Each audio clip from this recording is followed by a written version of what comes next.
Why was the Duke blind for 7 years? He was blind.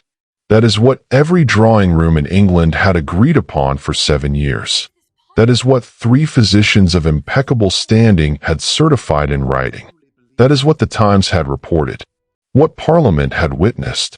What the whole machinery of Victorian aristocratic society had accepted, catalogued, and moved past. He was blind. So why, on the night of their wedding, did the blind Duke of Ashverne turn from the window, look directly into her eyes across 15 feet of darkness, and say, "You have wax dripping from that candle, Cecily. Set it down before Mrs. Blythe discovers the floor." He had not heard her enter. He had not heard the wax drip. He had not heard anything that would have told him there was a candle, or that it was dripping, or that she was standing there at all. He had simply looked at her, in the full, precise, undeniable manner of a man who can see every detail of her face. And the question that detonated in her chest in that moment, the question that would not let her sleep, would not let her leave, would not let her be the sensible woman she had always prided herself on being, was not who he was hiding from. It was, what secret is so dangerous that a man buries himself alive in darkness for 7 years rather than let it see the light? If you already need to know the answer, then this story has you. And it is not letting go. Tell me below, if you were standing in that doorway, would you walk away before dawn, or would you stay and find out what the blind Duke is hiding? I want to read every single response. Subscribe if you haven't already, and tell me where in the world you are listening from. This story is already traveling further than I imagined. Now, let us go back to the beginning, because nothing that happens tonight makes sense without it. The marriage had not been arranged in the romantic sense. There were no stolen glances across a seasoned ballroom. No careful courtship conducted through morning calls and park promenades. No love letters passed between gloved hands at the theater. It had been arranged in the older, colder, more honest sense of the word. 2 parties in a lawyer's office on a gray October morning in Gray's Inn. A document with wax seals and a number at the bottom that represented what remained of the Ashford family after 7 years of her father's illness and his estate manager's systematic theft. Cecily Ashford had been 24 years old when she sat in that office. She had worn her best gray dress. She had not trembled. Mr. Palgrave, the Duke of Ashverne's man of business, a narrow, precise individual who communicated primarily through the angles of his eyebrows, had read the contract aloud in a voice that treated financial devastation as a weather report. Her brother Henry had been present, but was thinking about something else, which in Henry's case was always horses. Her father had been too ill to travel. She had listened to every word, and when Mr. Palgrave finished, she had said, "I would like to meet the Duke before anything is signed." Mr. Palgrave had looked at her the way a man looks at a footnote that has unexpectedly attempted to renegotiate the main text. The Duke had agreed within the hour. The meeting had taken place 3 days later in the Ashferne townhouse in Grosvenor Square, a property maintained during the season and kept otherwise by a skeleton staff whose primary occupation appeared to be keeping dust from settling on things that no one was currently using. Cecily arrived at 3 o'clock. She was shown to a library on the 2nd floor that smelled of leather and wood smoke and the particular cool stillness of many books kept in a room that receives less light than they deserve. The Duke was already seated. He did not rise. She had been warned about this. Mrs. Blythe, the Ashferne housekeeper whose correspondence with Cecily had begun even before the contract was discussed, a series of efficient, impersonal letters that communicated more through what they omitted than what they stated, had written, "His Grace does not always rise upon entrance. This is not discourtesy. Please do not make it awkward by acknowledging it." Cecily had understood this as a practical accommodation for a blind man uncertain of his spatial orientation in an unfamiliar room. She had filed it accordingly. Now, sitting across from him in the library's second chair, she understood nothing of the kind. Because Edmund Ashverne, 7th Duke of Ashverne, blind for 7 years, certified in the Times and condoled over in every drawing room in the country, was the most visibly present man she had ever sat across from. He was not diminished. He was not melancholy. He was not managing. He was contained, in the way that force is contained in a compressed space, not absent, but deliberately held. Dark-haired, lean, with the hands of someone who had spent real time outdoors rather than merely inherited land. And he had a face that did not arrange itself into the pleasant social vacancy that aristocratic men wore automatically, the comfortable blankness of a man who has learned to be agreeable without being engaged. He was engaged, entirely, with her, which was strange, she thought, for a man who could not see her. "You asked for this meeting," he said. He had turned his face toward her when she entered, with the precision of someone responding to sound, and he had not moved it since. That was unusual. "I wanted to meet the man I was being asked to marry," she said. "I assumed that was not unreasonable. Most women in your position do not assume anything." "Most women in my position," Cecily said, "have not had the particular education that 3 years of managing a collapsing estate provides. It has made me direct." A pause. Something shifted in his expression. The very beginning of something that was not quite a smile, and was more interesting for not being one. "Yes," he said, "I can see that." She noticed the phrase. She catalogued it. She did not pursue it. Not yet. She had learned, during those 3 years, that the most dangerous thing a practical woman can do is reach for an answer before she has finished collecting the question. She asked him 3 things at that meeting.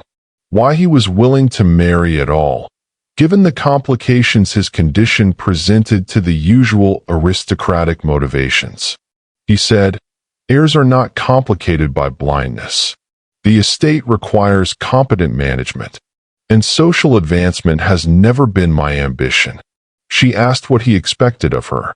He said, "Competence, honesty, the management of Ashverne House and its dependent properties, which is considerable work requiring considerable ability, and the understanding that I am a private man who will not explain himself fully until he is ready, and that readiness is something I must be permitted to determine for myself."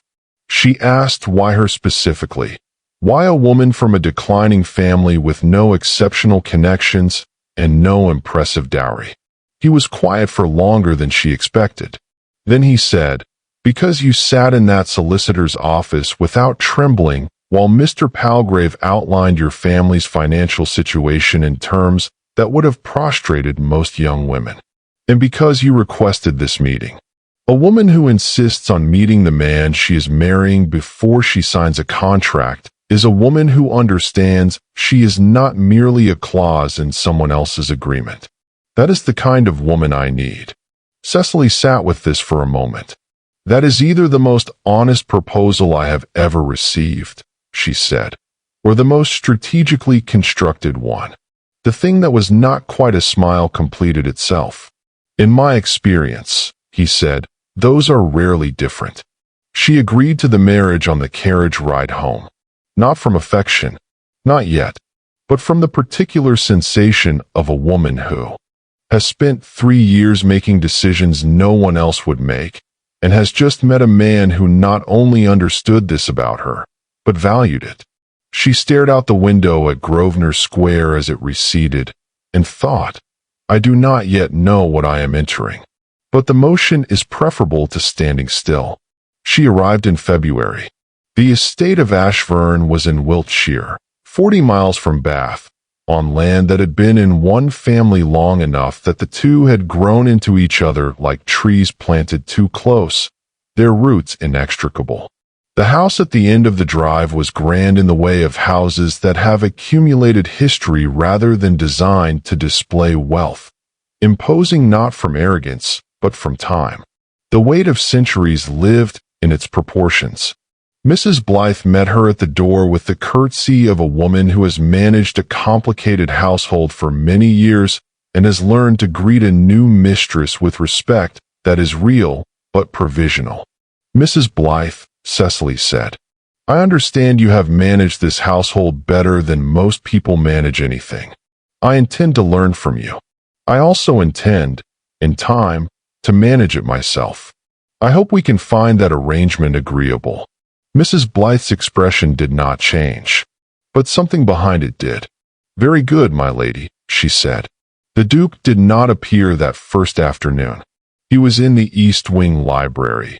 He spent considerable time in all the rooms of the house, Mrs. Blythe said, with the specific inflection of a woman choosing her words with unusual care. He spent considerable time in all the rooms. Cecily filed this. At dinner that evening, a meal she had not expected to share with him, having been told he preferred to dine privately, Edmund arrived exactly on time, walked to his chair at the head of the table without hesitation or assistance, and sat. The footman who had positioned himself to help did not move, because there was nothing for him to do. Cecily watched. Over the course of the meal she watched him. The way he reached for his wine glass before the footman could shift it closer, reaching to precisely where it was rather than estimating. The way he selected a bread roll from the basket without touching the others first, as a sighted person selects, not as a blind man identifies by touch. The way his eyes, dark, full functioning in appearance, the very eyes that made his condition seem crueler to those who described it, moved across the table with deliberate attention that had nothing accidental about it. She said nothing. She listened to him instead. And this was the other surprise. He asked about her journey, about the Ashford estate's management problems, specifically, as someone who had read about those problems and wanted to understand them more precisely than he had been able to from documents alone. He asked what she read, not as a social formality, but as a genuine inquiry into what she actually thought about what she had read. She answered him honestly, because something in the precision of his questions suggested he would notice evasion and find it beneath him to pretend otherwise. "You manage the accounts yourself?" he said at one point. Not a question. "After we discovered what the estate manager had been doing with them," she said. "After that, it seemed the only safe option." "What happened to the estate manager?" "He is not employed by anyone in 3 counties," she said. "I wrote letters. Very thorough letters." Something moved in his expression. Not admiration, exactly. Recognition. "You had assembled a considerable amount of information about this estate," he said, "before you agreed to meet me in October. I prefer to understand what I am entering into." "Yes," he said. "I know." "How?" she said. He looked at her, directly, with a quality of attention that she kept noticing and kept setting aside, telling herself it meant nothing. "Because," he said, "you have spent the last 40 minutes memorizing the positions of everything on this table." She met his eyes. "I do that in every unfamiliar room," she said carefully. "It is simply practical." "Yes," he said, "it is." The dinner continued. The candles burned. And Cecily ate her meal, and talked with her husband, and collected, with the patient efficiency of someone who has learned that most things make sense eventually, a growing file of observations she did not yet know what to do with. Act 3, the wedding night. She carried the candle to his door at 11:30. Mrs. Blythe's instruction had been clear: "Leave it at the threshold, my lady." The Duke manages his rooms himself, and prefers not to have the candle carried further in. She had accepted this without question. There were 100 small accommodations a household made for a blind man, and this was presumably one of them. She walked the corridor. The house breathed around her, old and settled and full of the quiet that old houses have at night. Not silence, but the absence of human noise against a presence that is something older. She opened the door, and he turned from the window, where he had been standing, looking out at the February dark, and looked directly at the candle in her hand, and said, "You have wax dripping from that candle, Cecily. Set it down before Mrs. Blythe discovers the floor." She did not move. Her mind did not stop. Her mind did the opposite. It accelerated into a sharp, cold clarity, because this was precisely the kind of moment she had been training for without knowing it. 3 years of managing a household in crisis, learning to think clearly when everything around her was demanding she panic. He had not heard her enter. The door was well fitted. She had been careful. The carpet in the corridor was thick. He had not heard wax drip.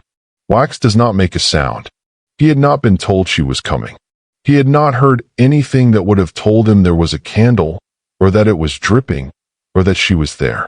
He had simply looked. In the full, direct, specific manner of a man who can see perfectly. She set the candle down. Not because he had asked her to. Because her hand had begun to shake, and she had learned long ago that when the body cannot be trusted, the first task is to remove anything valuable from its grip.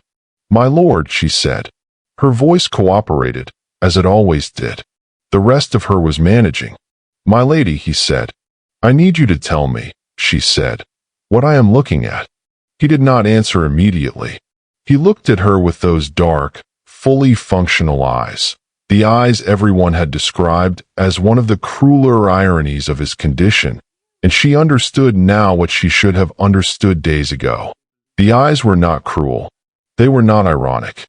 They were simply the eyes of a man who had been watching her very carefully for a very long time and had just, for the first time, been seen in return. "You are looking," he said finally, "at a man who owes you an explanation." "An explanation?" she said. "I would call that a reasonable minimum." "Cecily." "Your Grace," she said. The formality was not distance. It was the specific precision of a woman who needs to know exactly what she is standing in before she decides how to stand in it. He absorbed this. The fire behind him crackled. Somewhere in the house a clock was marking time with the indifference of clocks. "Sit down," he said. "What I have to tell you is not short."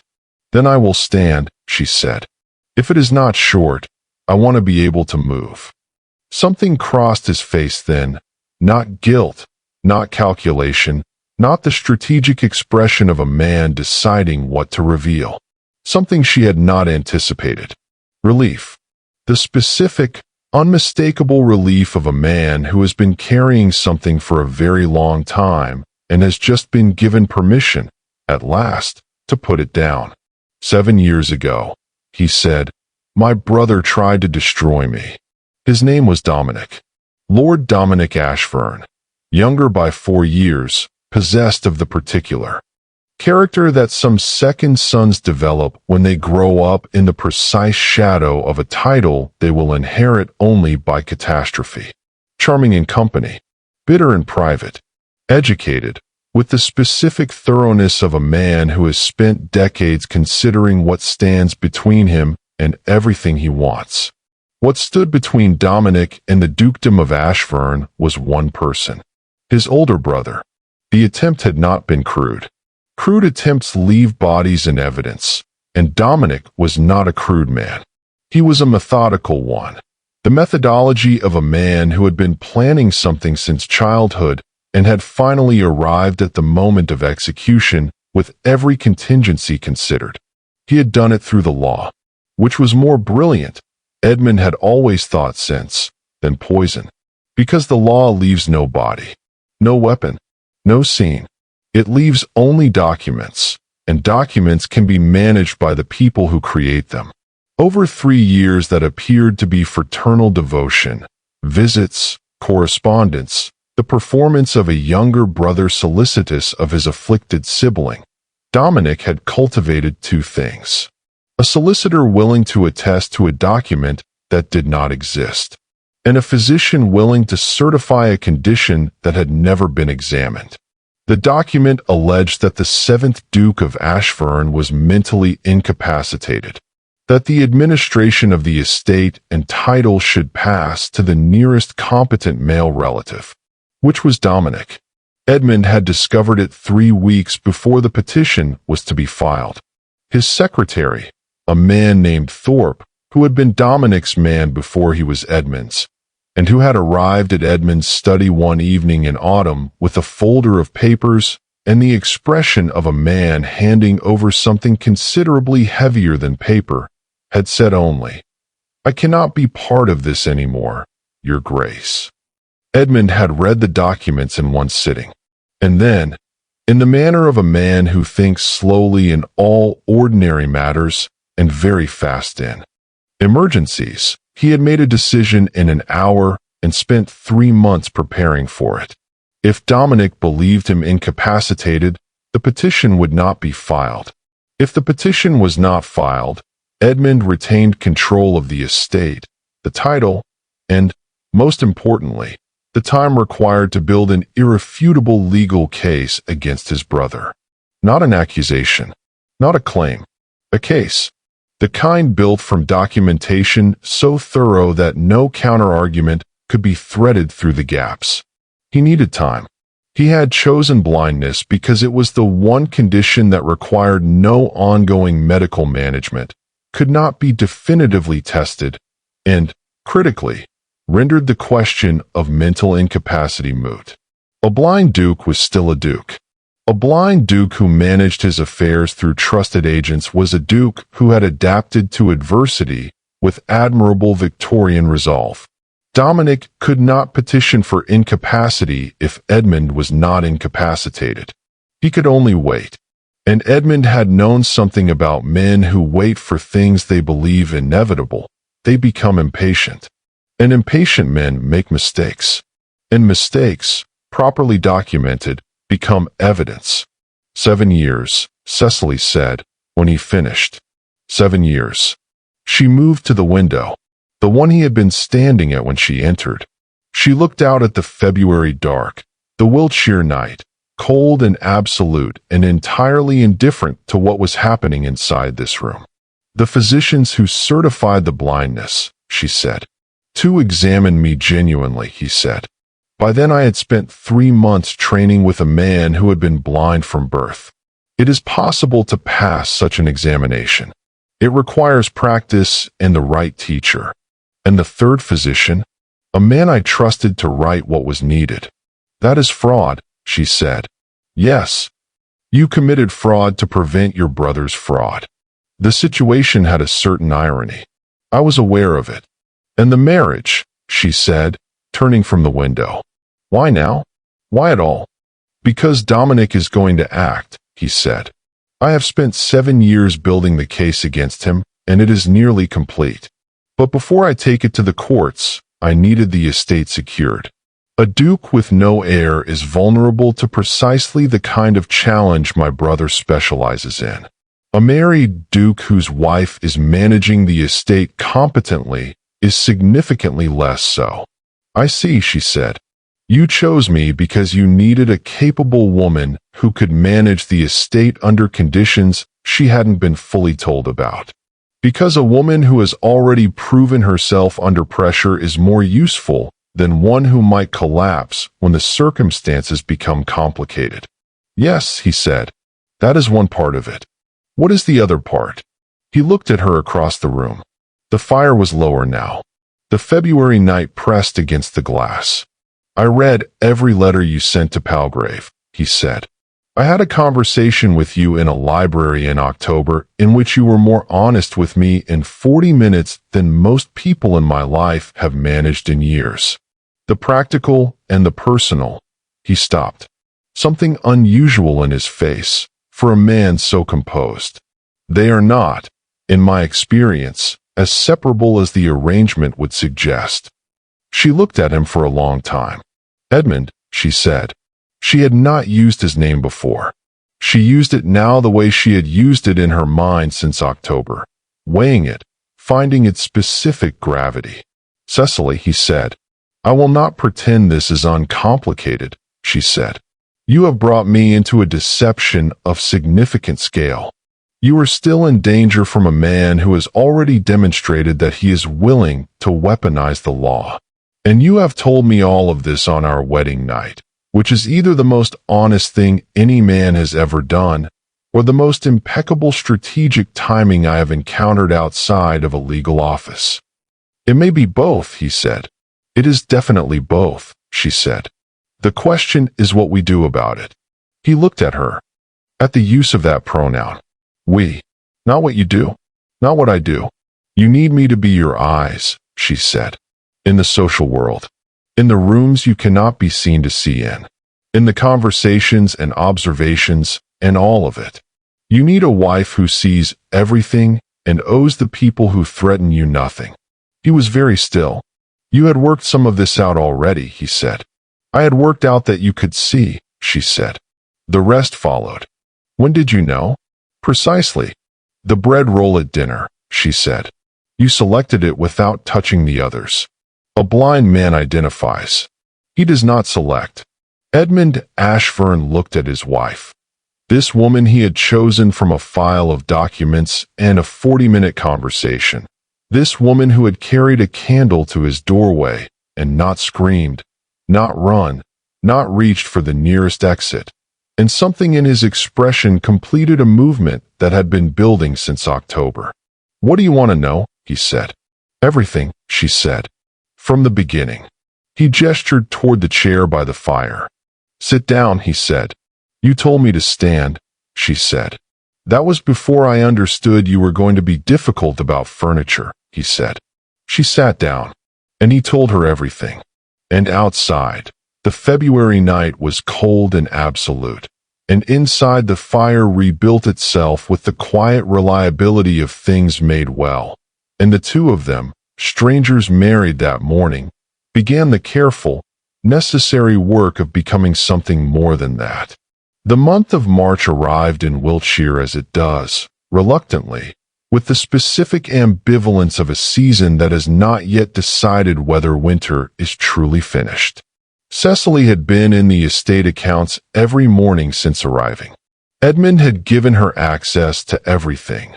Ledgers, correspondence, the parallel records maintained through Thorpe, and most significantly the growing file of evidence assembled across 7 years against Dominic's original fraud. She went through it all, with the methodical precision she had once applied to the Ashford estate, which had been a much smaller and considerably worse disaster. And in the evenings, she went through all of it again, with Edmund. She had not anticipated the evenings.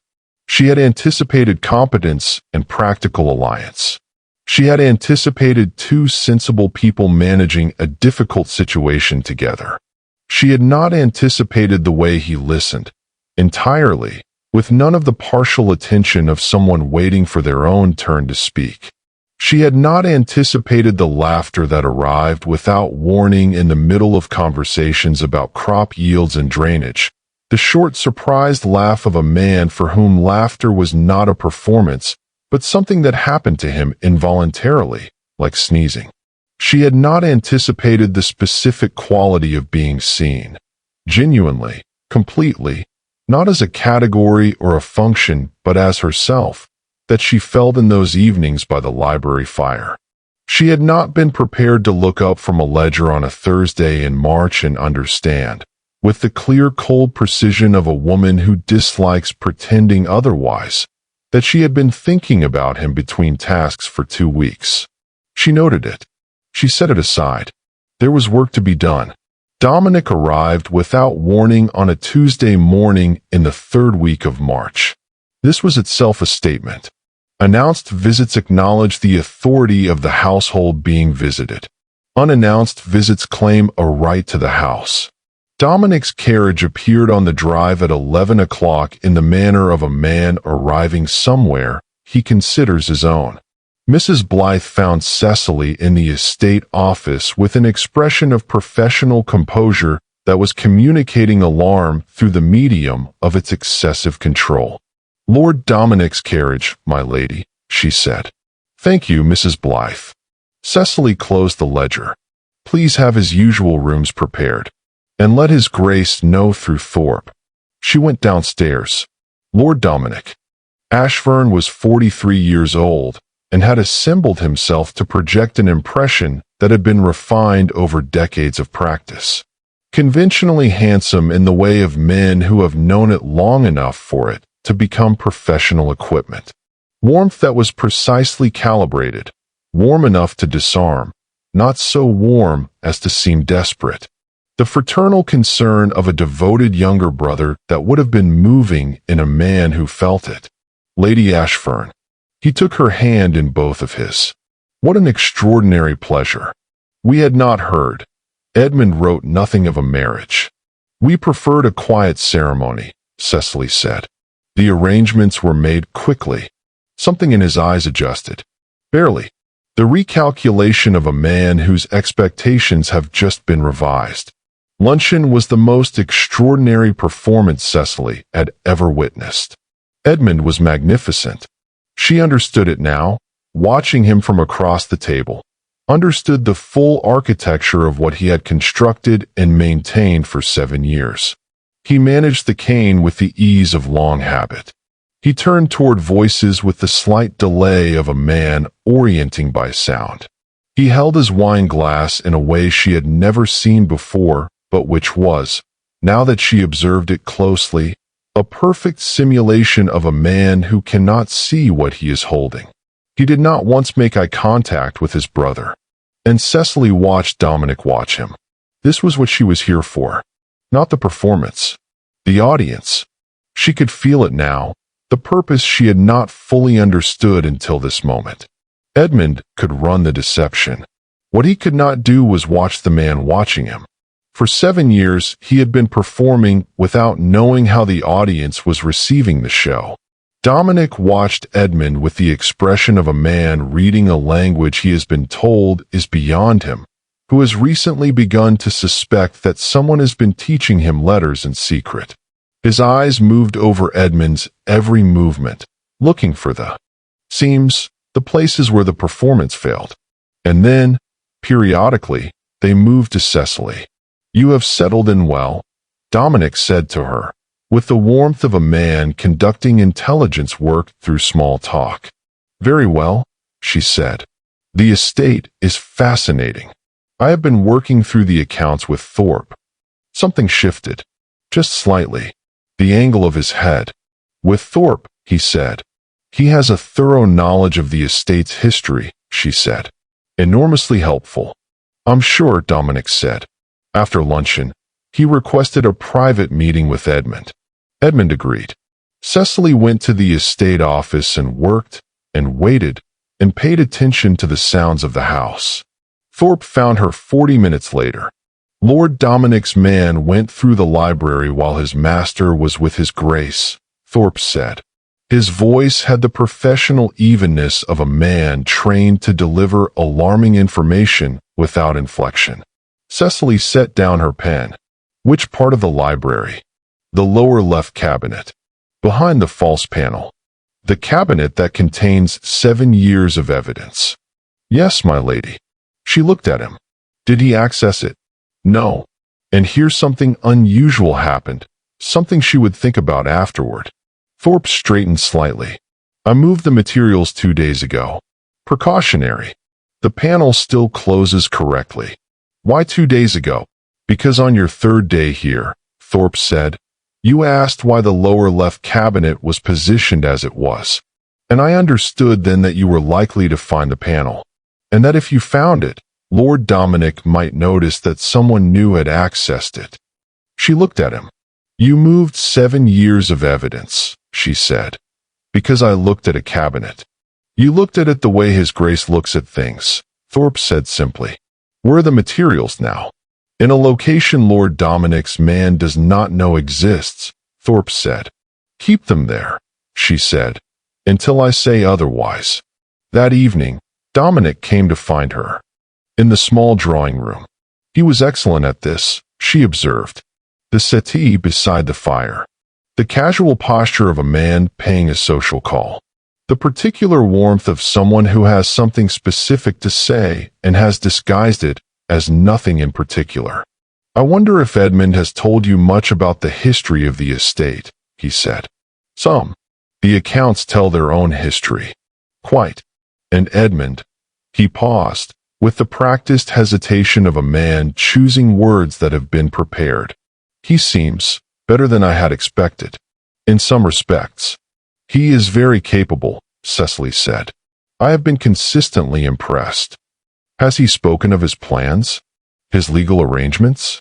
The future of the estate? We speak of many things, she said.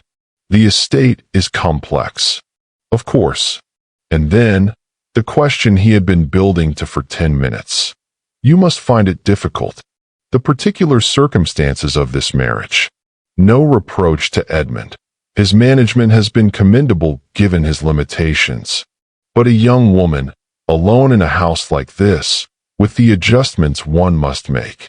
If you ever needed advice, guidance, I consider myself very much at your service. Cecily looked at him with the specific stillness she had developed over 3 years, the stillness that some people found reassuring and some found, eventually, alarming. Lord Dominic, she said, that is very kind. I will certainly bear it in mind. He smiled. She smiled. Neither of them meant it. After he left, she went directly to the library. Edmund was there, not pretending to read, looking at the window. He went for the cabinet, she said. I know. He tried to recruit me, she said. He offered his guidance. He was testing whether I could be turned. He always finds the weakest point, Edmund said. Thorpe, 2 members of staff before that. He believes patience and money together can purchase any loyalty. He believes I am the weakest point, she said. Because I am new. Because he doesn't know me yet. No, Edmund said. He doesn't. She sat across from him. The fire was going. Through the window, the March night was cold and scattered with stars. Tell me precisely, she said. Not the outline. The details. What remains between now and the legal case being complete? He looked at her. A physician named Carvale, he said. He was present when the original petition documents were created. He has been unwilling to testify because Dominic holds a financial debt over him that would ruin him. We have been working to remove the leverage. We need 3 weeks, possibly 4. And in those weeks, Dominic will be watching this house. Yes. Watching you for evidence that you can see. Yes. And watching me, she said, for evidence that I know you can see. A pause. Cecily, he said. Edmund, she said. And then, I need to tell you something. I am telling it because honesty between us is the only thing that makes this arrangement workable. Not because the circumstances have created something I have not had adequate time to examine. Tell me, he said. I have been thinking about you, she said, for the past 2 weeks. Not about the situation. About you, specifically. The fire. The room. The space between 2 chairs occupied by 2 people who had arrived at this house as strangers and had been, in 2 weeks, becoming something else. I have been thinking about you since October, he said. Since the library in Grosvenor Square. Since the bread roll at dinner. Since you told me about the letters you wrote to the estate manager's potential employers, and I understood exactly the kind of person I had married. That is impractical, she said, given everything. Yes, he said. I know. And yet, he said. He reached across the space between them and his hand found hers. Warm, certain, with the quality of something that has been waiting for this and recognized it immediately upon arrival. Then we continue, she said. We continue, he said. And when Dominic makes his move, he will. When he does, she said, I will see it. I know, he said. That is why you are here. That, she said carefully, is one of the reasons. Outside, the March night was clear and cold and full of stars, and inside, the fire burned with the steady reliability of things made to last. April arrived, and with it, The crisis that Cecily had been watching build since Dominic's first visit with the patience of someone who knows what a wave looks like before it breaks. Dominic returned twice more in the month of March, each visit more urgent beneath its social surface than the last. The visits of a man who cannot find his leak and is trying increasingly targeted methods of detection. He had, Thorpe reported, made inquiries in Bath about the law firm handling the Ashverne estate accounts. He had sent 2 letters to the solicitor's office in London that had been carefully intercepted and read. They contained nothing definitive, but the questions they asked mapped the outline of a man who suspected something was wrong and was trying to triangulate what it was. And then, in the second week of April, everything accelerated. The physician Carvale, the last piece of the evidence file, the one witness whose testimony would make the case irrefutable, sent word through an intermediary that he would not testify, that the leverage Dominic held over him had been reinforced, that a payment had been made and a promise extracted, and the promise was that Carvale's cooperation with Edmund Ashverne would be made public if he gave it, with consequences that would end his career in medicine and his standing in Clifton society. Dominic had found the leak. Not Thorpe. Not the evidence file. The physician. Edmund sat in the library with the letter on his lap and looked at the window and said nothing for a long time. He has been watching the physicians, he said finally. Every doctor in the country who might have reason to be approached. He knew. Carvale was the last piece. How did he know? Cecily said. Because 7 years of careful assembly leaves traces, Edmund said. If you know what to look for. She sat with this for a moment. She thought about the map of the problem. Carvale and Clifton. Dominic's financial leverage reinforced. Carvale's cooperation now apparently foreclosed. The evidence file complete except for the one testimony that would make it irrefutable rather than merely compelling. 3 weeks of work, perhaps, from submitting the case to the courts. 3 weeks that had just become indefinite. What does Carvale owe him, she said. A business debt. 20 years old. Dominic inherited it from a previous arrangement with their father. It's been held over Carvale ever since. What is the sum? He told her. She thought about it. And the sum you would be prepared to settle, she said, in exchange for Carvale's testimony. Is it more or less than the debt? Edmund looked at her. More, he said. Considerably more. Then Dominic's leverage is an obstacle that can be purchased through, she said. The problem is not the money. The problem is getting to Carvale without Dominic knowing. He is monitoring the post routes between Clifton and London, Edmund said. Any letter from my solicitors, any approach from Thorpe, will be noted. Yes, she said. Cecily, I am not going to tell you my idea, she said, because you will argue with it. That is not reassuring. I will leave you a note, she said, so you know where I am. He looked at her for a long moment with the full attention of a man who has just understood that the woman he married is about to do something he would not have permitted if she had asked. Cecily, he said. Edmund, she said. You have waited 7 years. What you need now is someone who can move without being watched. That is me. Trust me. The words sat between them. Trust. With the specific weight of everything they had been building since February, since the doorway, since the candle and the question and the long night in the library. Come back, he said. It was not a question. It was not a command. It was the one thing underneath everything else. I will come back, she said. She left for Bath at 7 in the morning on a Wednesday, carrying a genuine order of household linen as both cover and errand, completing that errand in 40 minutes and arriving at Dr. Carvale's address in Clifton at 10:30. Only Mrs. Blythe knew where she was.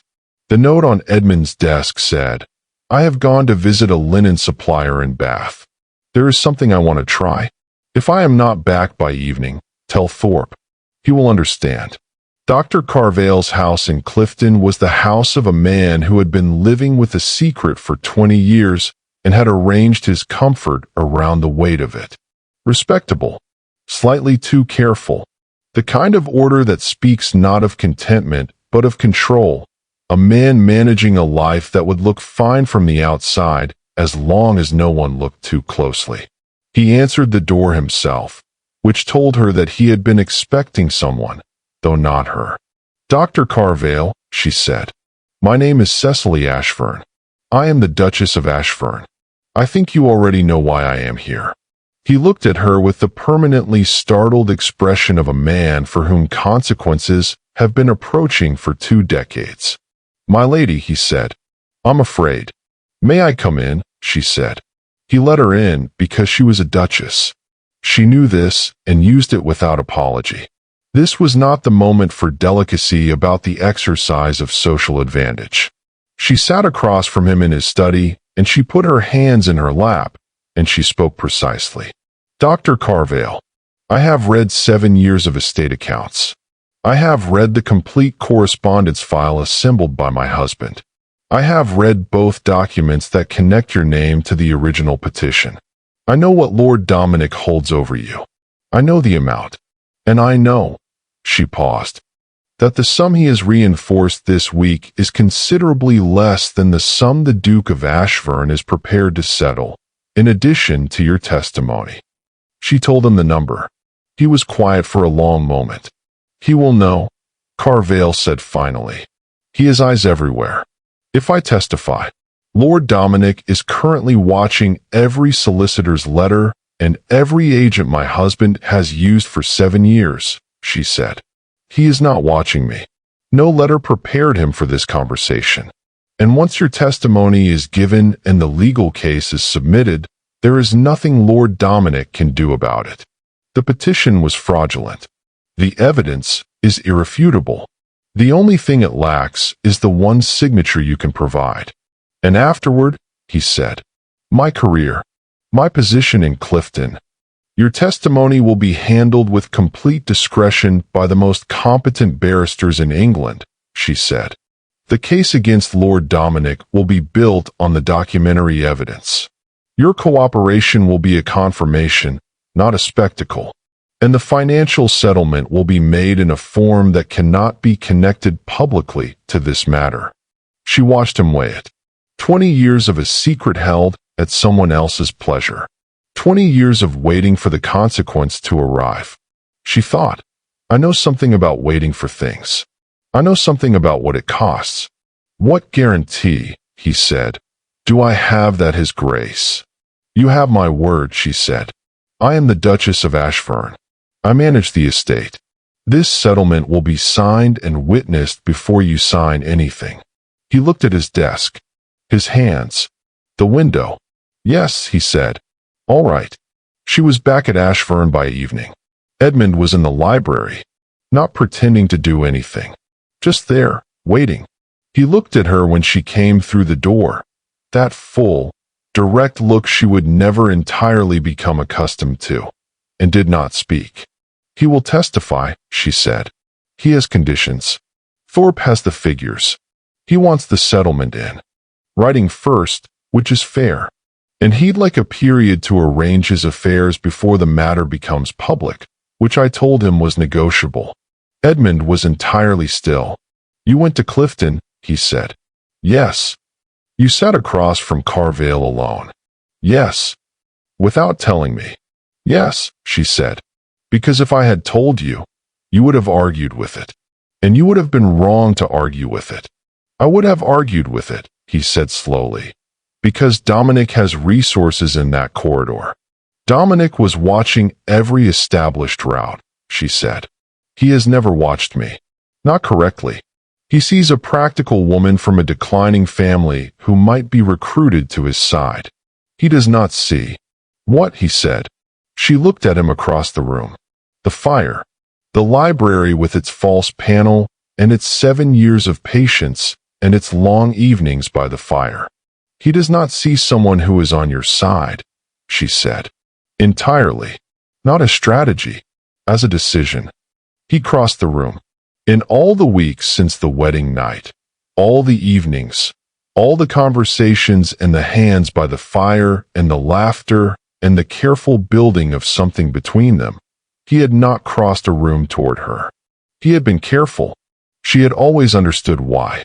Now he crossed the room and stood close enough that the library, which was a large room, became very small. "Do you understand?" he said quietly. "What you have just done?" "I secured a witness," she said. "The rest is legal mechanics." "Cecily, I know what I've done," she said. "I walked into a room with no protection except 6 weeks of a title, and I convinced a frightened man to do the right thing, and I did it without your permission because your permission would have been wrong. I would have been trying to protect you," he said. "I know," she said. "That is why you would have been wrong." He looked at her. "7 years," he said. "I have been waiting 7 years for this to be over. And in 6 weeks you have become—" He stopped. Edmund Ashverne, who did not struggle for words, was struggling now. "What you have become in 6 weeks is something I did not know I was building toward." "Edmund," she said, "I am trying to tell you something I have not told anyone in 7 years, he said. "And I find that the difficulty is not the words but—" She reached up and put her hand against his face. He stopped. She had not planned it. The movement came from the same place that her steadiest decisions always came from, not thought, but recognition. The specific recognition of something true. His hand came up to cover hers, not removing it, holding it there. "I know," she said. "I know what you're trying to say." "Yes," he said. "Yes," she said. "Entirely." Outside, the April night was quiet and cool, and the estate of Ashferne breathed around them, and the fire burned in the way of things that have been built to last. Would you have done what she did? Would you have gone to Clifton alone? Or would you have told him, and trusted him to find another way? Tell me below. This is the moment everything turns on. Act 8, the ending. The exposure of Lord Dominic Ashferne was swift in the way that 7 years of careful preparation makes everything swift. It was not dramatic. There was no drawing room confrontation, no public accusation, no moment of theatrical revelation. It was legal, precise, and conducted through channels that left Dominic with no gap through which a counter-argument could be threaded, because a man who has spent 7 years assembling evidence has spent that time specifically closing every gap. Carvale's testimony was witnessed, signed, and submitted on a Tuesday. The complete file went to Sir Alistair Morrow's barrister the following morning. The legal documents were served to Lord Dominic that same afternoon. He was at Ashferne when they arrived. Cecily was in the estate office when the carriage had come.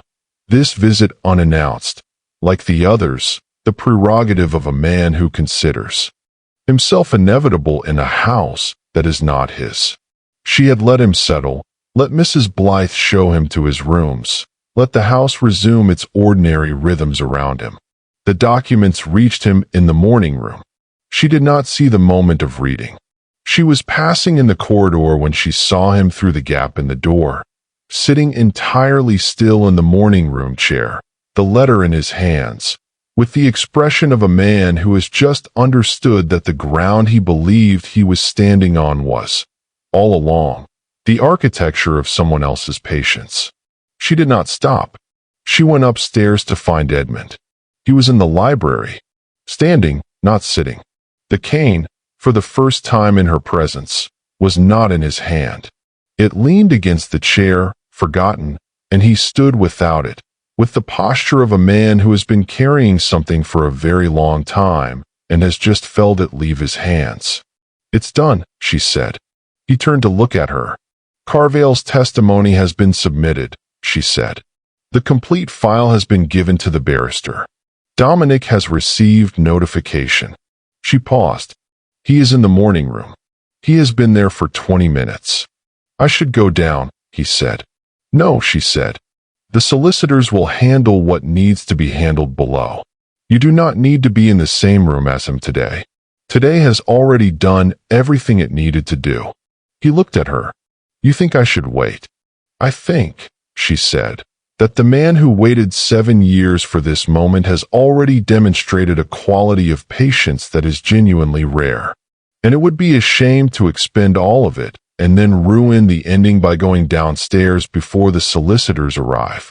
And then, the short, surprised laugh. The involuntary laugh, the one that happened to him rather than the one he produced. She had been counting them. This was the fourth. "You are going to be," he said, "a formidable person to be married to." "I was always formidable," she said. "The marriage is incidental." "It is not incidental," he said. "No," she said. "It isn't." Dominic left Ashverne quietly the following morning. There was no scene. There was no confrontation. There was only a carriage on the drive before most of the household was awake, and a footman who reported it to Mrs. Blythe, who reported it to Cecily, who received the information over her morning tea and said only, "Thank you." The legal matter was concluded over the following 6 weeks. The documents Dominic had constructed 7 years ago were proven fraudulent. The physician who had signed them, not Carvale, the other one, withdrew his certification under the weight of the evidence assembled against him. The solicitor who had created the original petition retracted and accepted the consequences. Lord Dominic Ashverne left England in June for the continent. He had sufficient income to live on, distantly, and insufficient standing to return. He did not return. The spring was extraordinary that year. England produces such springs once or twice in a decade. Springs that make everyone who doubted warmth feel slightly foolish about their doubt. The apple trees on the Ashfern Drive came into blossom in April and were still, improbably, going in early May, as though they had been waiting for something to be resolved before completing themselves. Cecily walked beneath them on a morning in May with her basket and her list, and the specific lightness of a woman who has done the thing that needed doing and is now permitted to notice what she has built in the doing of it. She had written to her sister Agnes the week before.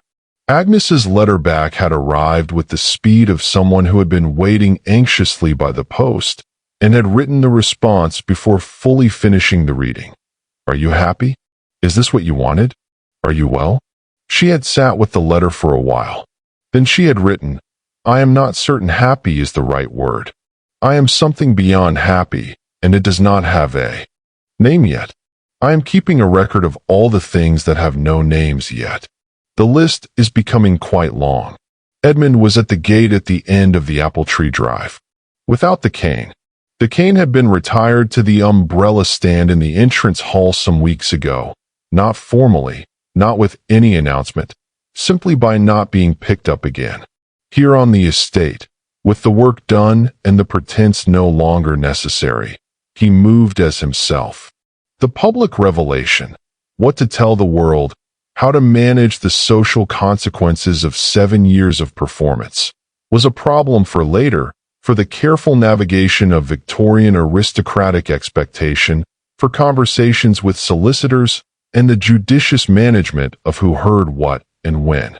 That problem was real, and it would require managing. But not today. Not on this drive, in this morning. She reached him at the gate. "Well," he said. "Northfield drainage is 3 days ahead of schedule," she said. "Cook wants to discuss the summer menu this afternoon. Thorpe has a letter from the solicitors requiring your signature. Routine, he says. And the apple trees." She looked up.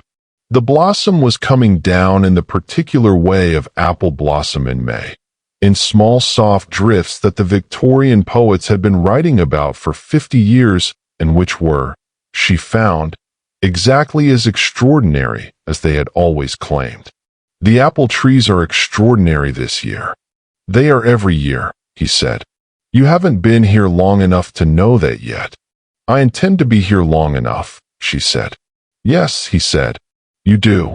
He took the basket from her hand and set it on the ground and took her hand instead, the warm, certain quality of a hand that has always known where it was going. "Edmund," she said. "Cecily," he said, "I want to ask you something I have been meaning to ask since February," she said.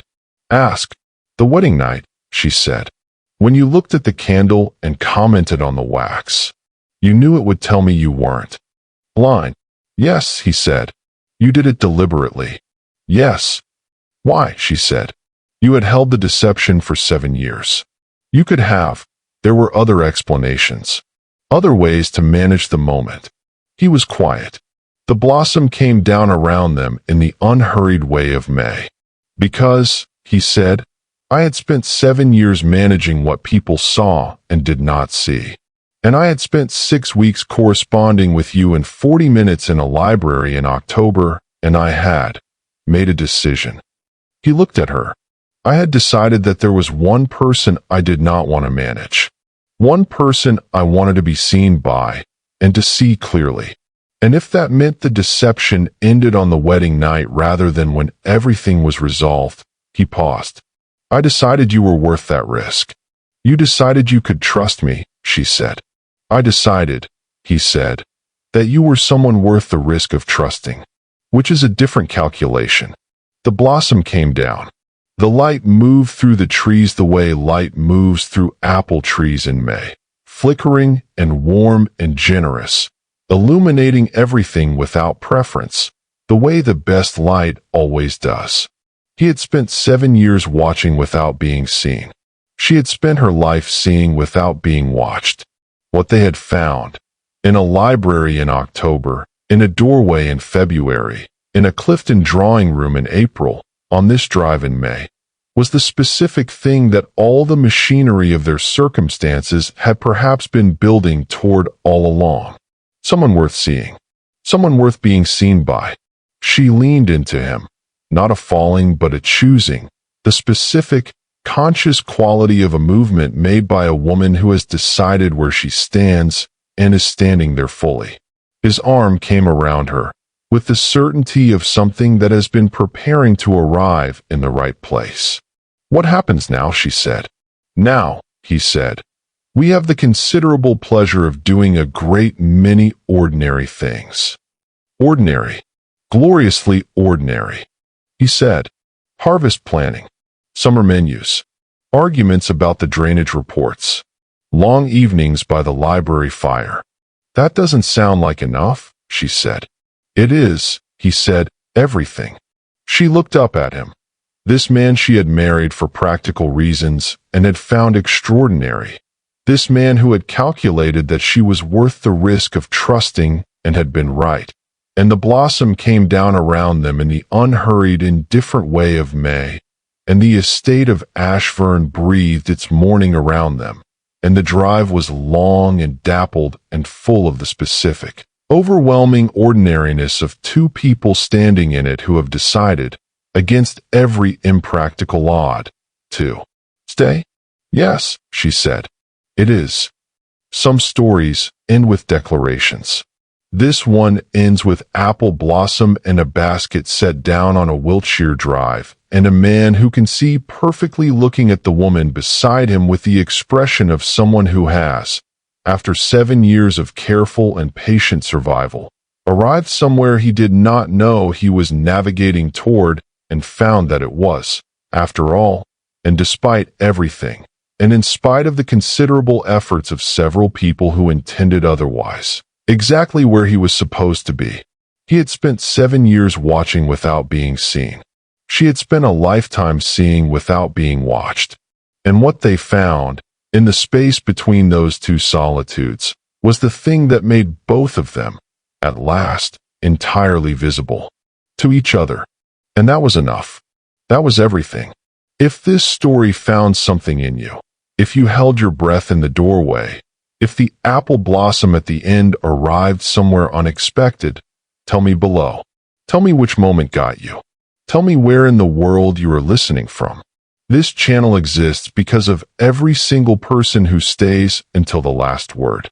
Subscribe for a new story every week. The next one is already waiting.